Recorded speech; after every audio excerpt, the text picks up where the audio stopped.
Gente, há bastante tempo eu tenho vontade de trazer aqui um tema que eu tratei em um vídeo há 4, 5 anos atrás, se eu não me engano, né? Não, acho que não tem mais que 5 anos, que é ensinamentos cristãos que nós podemos encontrar na saga Harry Potter. É, Esse vídeo é um vídeo muito antigo do meu canal, tá? Também num outro canal que eu tinha, né? Mas a gente consegue encontrar sim, né, alguns ensinamentos cristãos na saga inteira, né? Na minha opinião, eu sou suspeito em falar, né? Porque todo mundo sabe que é uma saga que eu amo, é uma saga que me formou leitor, né? Eu falo que Harry Potter me formou leitor, Machado de Assis ele me lapidou, né? Mas foi a J.K. Rowling que me introduziu aí no mundo dos leitores.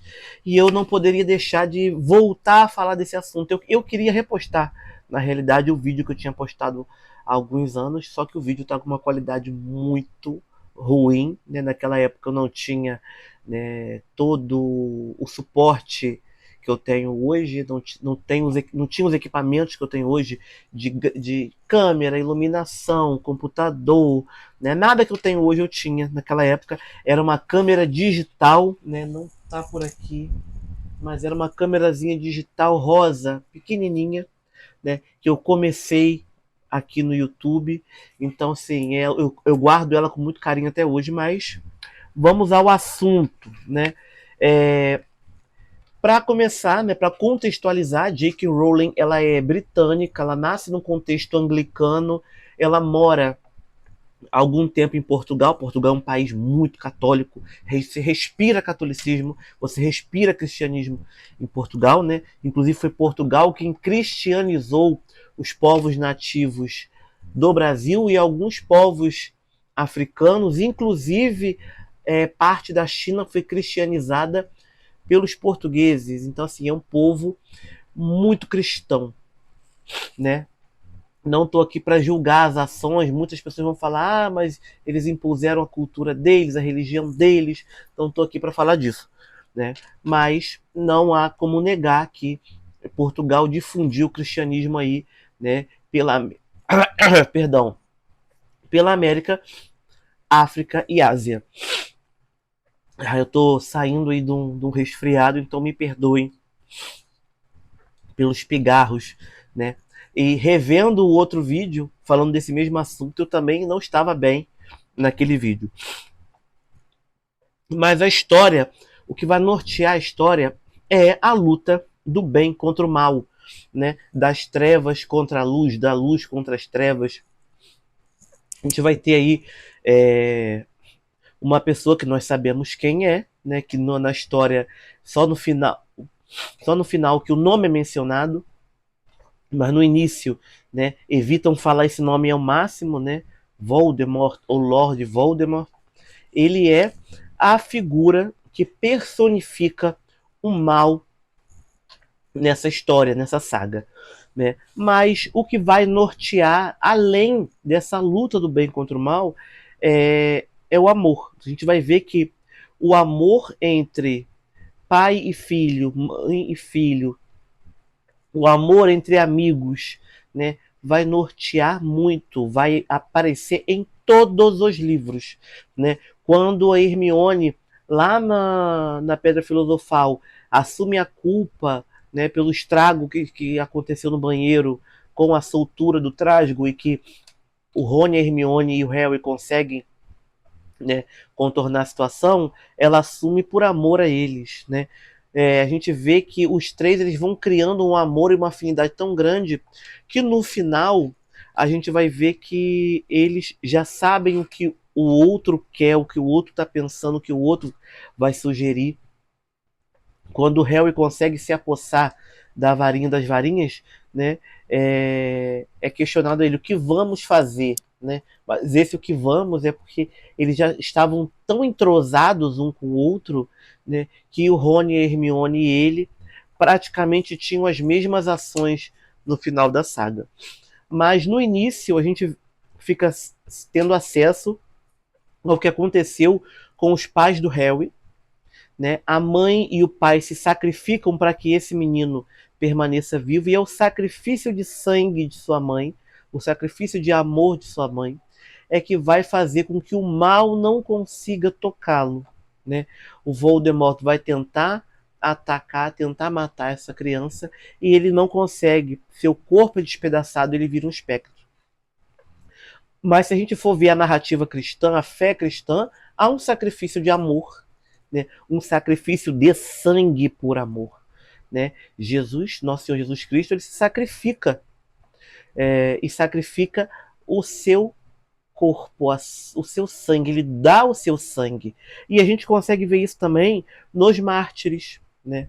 Dos mártires do início do cristianismo e dos mártires de hoje também, né? Há lugares no mundo que as pessoas ainda são impedidas de professar fé, e aqueles que professam morrem, né? Por não negar aquilo que é muito caro para ele, né? Os mártires não negar a nosso Senhor Jesus Cristo, né? E na saga, o bem, né? A escolha de trilhar um caminho com a magia, porque tudo nessa saga gira em torno da magia, mas o trilhar o caminho da magia do bem, do utilizar a magia para o bem comum, para a coletividade, ou de simplesmente não usar para o mal, né? Sempre há essa escolha. E a gente vê que muitas pessoas escolhem, mesmo a trancos e barrancos, né, ingressar nas fileiras do bem.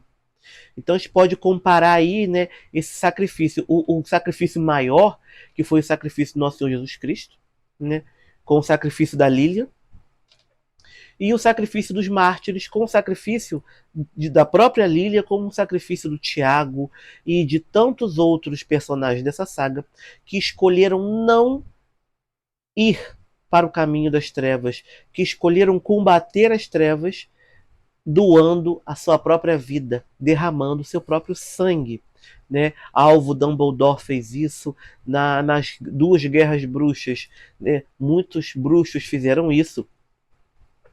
E o próprio Snape, no final, nós somos, né, no filme, quem leu os livros já conseguiu perceber um pouco antes do último filme, mas que o Snape, ele é esse homem que ele trilhou esse caminho do mal, se redimiu por amor, né, e vai trilhar o caminho do bem, vai servir o bem, né, e no final ele morre, né? E assim, tem muitas mortes nessa saga, para uma saga que é destinada ao público infanto-juvenil, né? Você vê morte aí à torta e à direito, né? Morre o Snape, mas morre no primeiro livro, né? Tem a morte do professor de Defesa contra as Artes das Trevas, tem a morte do próprio Sirius Black, né? Tem a morte do Bicuço, mas depois essa morte é revertida, tem a morte do Dumbledore, tem várias mortes, né? A morte do Cedrico, ou seja, ao longo da saga a gente tem mortes de personagens que são personagens importantes, pelo menos para aquele livro, né? Mas a gente tem mortes marcando, né, cada livro da saga. Então a morte é algo muito presente, né? A gente já começa com os pais do Harry mortos. A gente começa com o amigos do pai do Harry, pessoas que viveram, né, na Primeira Guerra Bruxa mortas, pessoas que foram torturadas. Então a gente começa, o livro já começa, né, a saga já começa, o primeiro livro já começa com pessoas mortas, né? Mas redenção, amor, sacrifício, a luta do bem contra o mal é bem marcada em todos os livros, né? Por mais que em alguns livros pareça que o mal está triunfando, ou em alguma, né, em algum período da narrativa pareça que o mal está levando a melhor, que o mal está, né, tendo aí uma sobressalência, está conseguindo triunfar, a gente tem essa dualidade, a gente tem essa luta, né, de lados muito bem marcadas e muito bem definida desde o primeiro livro. né? Mas a gente vai ver também que a amizade é algo que vai nortear e direcionar toda a saga, toda a narrativa da saga Harry Potter. A amizade entre Rony, Harry e Hermione, principalmente, né? Mas a amizade do pai do Harry com os marotos, a amizade de Dumbledore com a Minerva, a amizade de Dumbledore com o próprio Severo Snape, né? É algo que a gente vai ver presente em toda a narrativa, né? Quando é algo que não está perceptível nos primeiros livros, a gente vai começar a tomar consciência no final da saga. Mas a própria escritura sagrada diz que há amigos que são mais chegados que irmãos. E a gente consegue ver que Harry, Ron e Hermione, eles são muito próximos. A gente consegue ver isso, inclusive, nas atitudes da mãe do Harry. Né? Quando a mãe do Harry vê, né, se depara, fica de frente com o bicho-papão, o que ela vê é toda a sua família, marido e filhos, e o Harry mortos. Ou seja, ela, a mãe, né, do Rony, ela vai adotar esse menino como filho. Ela vai amar o Harry como filho. Os Weasley vão ter o Harry Potter, vão ter o menino Harry como um membro de sua família. Tá? Como eu já falei antes, né, há inúmeras passagens durante a narrativa que vão nos mostrar que a amizade é verdadeira, né? Um se sacrificando pelo outro, eles tendo ciúmes um do outro, eles brigando pelo outro, eles brigando um com o outro, querendo o bem do amigo, né? Amigos que brigam conosco para o nosso bem também não são aí, né, fáceis de encontrar, né? E algo que permeia a narrativa de Harry Potter do início ao fim é a morte. Né? Como eu falei antes, né, a morte está presente em todos os livros. Mas existe alguém que teme a morte e, temendo a morte, mata para tentar não morrer, que é, vocês sabem quem. Né? Voldemort é essa figura que não quer morrer. Né? Ele cria, né, Horcrux, que é uma magia das trevas, né, para ancorar sua alma à terra. Ele teme tanto a morte que ele mata, desmembra sua alma, se desfigura, né, para manter sua alma ancorada ao plano físico. Ele não quer deixar de existir no plano físico. Deixa eu pegar minha cola aqui. E ele é essa pessoa que vai, né, nortear todas as personagens do mal nessa história. Óbvio que há personagens que já têm uma índole má nessa saga, nesses livros, nesses filmes, mas ele é, por excelência, o mal. Né? O mal que para os cristãos está em Satanás, né? Na saga Harry Potter, está em Voldemort. Né? Então, ele é o mal por excelência. Né? Ele é o senhor das trevas. Né? Ele é o Lorde, né? Vamos dizer assim.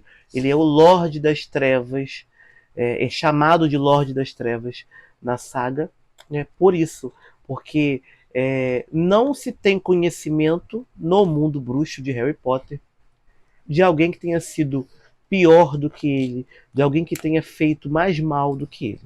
Né? A, a própria J.K. Rowling, né, no lançamento do último filme da saga Harry Potter, disse que a saga poderia se resumir em um versículo da carta de São Paulo à igreja de Corinto, onde São Paulo diz: o último inimigo a ser vencido é a morte. Inclusive, essa frase se encontra no túmulo de Lilian Potter, né? Lord Voldemort, né, o Lorde das Trevas, ele é aquele que traz a morte ao mundo bruxo. Né? Todos os bruxos vão morrer um dia, mas ele é a pessoa, né, a figura que vai abreviar a morte, vai abreviar a vida de muitos, antecipar a morte de muitos, né, temendo a sua própria morte. Temendo sua própria morte, ele torna-se morte para os outros, né? Então, ele é o último inimigo a ser vencido, porque depois dele, todos os outros irão cair na saga, né? E no túmulo da irmã e da mãe de Alvo Dumbledore está escrito: onde estiver o seu tesouro, aí está o seu coração. O nosso tesouro é aquilo que é caro para a gente, aquilo que é precioso para a gente. Muitas pessoas morreram, né, para não negar sua fé em nosso Senhor Jesus Cristo. Ou seja, o seu tesouro era a fé em Jesus, né? Na saga Harry Potter, para os bruxos do bem, seu tesouro é o próprio bem. É aquilo que eles podem fazer para melhorar o mundo, né? Para melhorar o meio em que eles estão inseridos. Então, onde está o nosso tesouro, né? Será que está em algo bom? Será que está em Deus? Será que está no querer bem aos outros, no ajudar os outros, né? Onde está o nosso coração, né? O que é o nosso tesouro? A saga Harry Potter não é uma saga de livros que tem por intenção cristianizar, evangelizar, catequizar, né? Ou promover a palavra de Deus. Mas nós vivemos nesse mundo, mas não somos desse mundo. Mas nós devemos encontrar, né, orientações de nosso Senhor Jesus Cristo em tudo que nos rodeia. Deus deu inteligência ao homem, né? E Deus vai utilizar-se das pessoas, das obras, para poder falar conosco. Eu fui catequista por muitos anos, sou professor e acredito que a gente precisa, enquanto catequista, enquanto professor, utilizar do que está aí no meio da garotada, do que está no meio da juventude, para poder chegar e levar a palavra, levar o conteúdo que você quer, né? Eu trabalho Harry Potter com o 5º ano do ensino fundamental da escola onde eu leciono. Eu trabalhei Harry Potter em palestras de acampamentos, em palestras de retiros de juventude, né? Trabalhei principalmente, né, na Diocese de Petrópolis e também na Diocese de Nova Friburgo. Né? De Petrópolis é a diocese que eu resido, Nova Friburgo é a nossa diocese vizinha. Né? Enquanto catequista, enquanto, né, palestrante em retiros e em eventos, eu utilizei do que estava ali, né? Do que as crianças e adolescentes estavam lendo. Acho, né, que falta muito ainda, apesar da gente falar muito disso, né? Você tem que contextualizar o conteúdo, né? Óbvio que até certo ponto tudo tem limite, todos temos nossas limitações, mas, né, a gente sabe que a juventude está lendo Harry Potter, está lendo mangá, está assistindo anime, né? E se eu preciso passar uma mensagem, preciso que essa mensagem seja acolhida, seja absorvida, é muito mais eficaz eu utilizar a linguagem do jovem, né? Óbvio que depois de eu conseguir conquistá-lo para a minha mensagem, eu vou começar a utilizar linguagens próprias dessa mensagem. Mas para abordar, para chamar a atenção, né, acho que vale muito a pena nós nos utilizarmos, né, da literatura, nós nos utilizarmos, né, das redes sociais, utilizar de anime, né, para poder chegar a esse jovem, para passar o conteúdo necessário, para passar a mensagem, né, necessária, né, a mensagem de salvação, no caso, né, de catequistas, no caso de professores de escola dominical. Mas esse vídeo é também para desmistificar, né, o fato de Harry Potter faz apologia à magia. Não. A magia é uma alegoria utilizada para passar a mensagem, né, nesses livros. Minha mãe, quando eu era jovem, né, quando eu era adolescente, não queria que eu assistisse esse filme de jeito nenhum, porque para ela, minha mãe era protestante na época, e ela achava que os filmes faziam apologia à magia. É ridículo a gente achar hoje que Harry Potter faz apologia à magia, porque a gente não vê ninguém montar numa vassoura e sair voando. Né? Esse tipo de magia que tem em Harry Potter. É uma magia que não é no mundo físico que nós vivemos palpável, realizável. Então, não tem como nós considerarmos Apologia à Magia uma série de livros e filmes que a magia existente ali é impraticável na nossa vida. O que acontece ali é impraticável, né? Mas a autora utiliza a magia como uma alegoria para passar as mensagens que ela quer passar, né? E o amor, a amizade e o sacrifício estão no centro dessa mensagem. Harry Potter é uma saga de livros que, para além de entreter, ensina para a vida, ensina o adolescente, a criança a querer bem ao outro, a pensar no outro, a se doar pelo outro, se sacrificar pelo outro, né? E os personagens mais icônicos, os mais amados, são os personagens que buscam o bem, fazer o bem e servir as forças do bem. Um abraço, um beijo. Quem quiser me ajudar, né, manda esse vídeo para quem você acha que vai gostar, né, dá um joinha, comenta, curte, compartilha. Vamos encher as redes sociais de coisas boas, de literatura, de tudo aquilo que vai fazer a gente crescer como ser humano e como leitor. Ó, um beijo e até o próximo vídeo.